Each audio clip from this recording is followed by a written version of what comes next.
ถ้าไม่มีที่นี่ชีวิตผมพังแล้วก็สอนว่าทำตามอัตภาพเพราะเราเกิดมาชาตินี้ก็ได้แค่นี้แหละมีคนดูถูกว่าไอ้คนเก็บขยะบ้างไม่มีหัวนอนปลายเท้าคำพูดที่บอกว่าอย่าไปคบมันนะมันกระล่อนมันไม่มีข้าวสารและกรอกหม้อคำพูดนี้ก็กรอกหูอยู่ตลอดเวลาเลยว่าในชีวิตนี้เราดีไม่ได้ใช่เหรอในชีวิตที่เกิดมาทำไมต้องดูถูกทำไมต้องมองเราแบบนี้ทำไมเราเป็นคนแบบนี้ทำไมเราไม่มีชีวิตที่ดีขึ้นกว่านี้จบชั้นประถมศึกษาปีที่6นะคะก็ไม่มีโอกาสได้เรียนต่อแล้วเพราะว่าที่บ้านยากจนต้องให้น้องคนต่อไปได้เรียนต่อก็เลยออกมาเป็นกรรมกรบางครั้งเราก็อยากจะบอกแม่ว่าขอหยุดได้ไหมวันนี้มันเจ็บตัวเนาะแต่แม่ก็บอกแล้วว่าต้องไปซ้ำถ้าทำงานมันถึงจะหายในกาปลุกนะเชื่อไหมตื่นขึ้นมานั่ง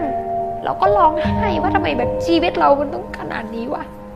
ทำไมเราเหนื่อยขนาดนี้เราก็หยุดไม่ได้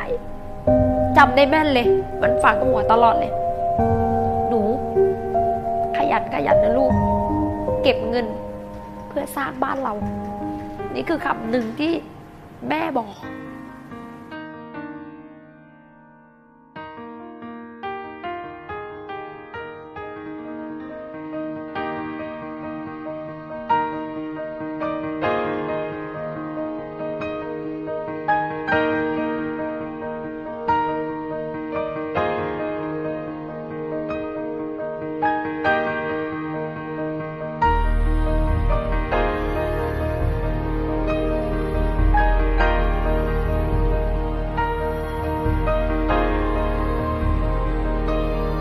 วันนี้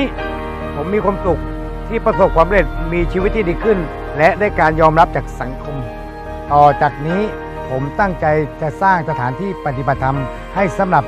คนที่ไม่มีโอกาสเหมือนผมในวันนั้นผมจะส่งมอบคุณค่าที่ผมมีเพื่อแบ่งปันให้ผู้อื่นมีชีวิตที่ดีขึ้นวันนี้เล็กมีความสุขมากๆเลยค่ะที่ทำความฝันให้กลายเป็นจริงมีบ้านมีรถมีเวลาดูแลครอบครัวได้ดีขึ้นและทำให้แม่ภูมิใจในตัวเราวันนั้นเล็กได้รับโอกาสและมันเปลี่ยนแปลงชีวิตเล็กและครอบครัววันนี้เล็กอยากให้คนอื่นมองเห็นโอกาสเหมือนที่เล็กมองเห็นและรับโอกาสนั้นค่ะ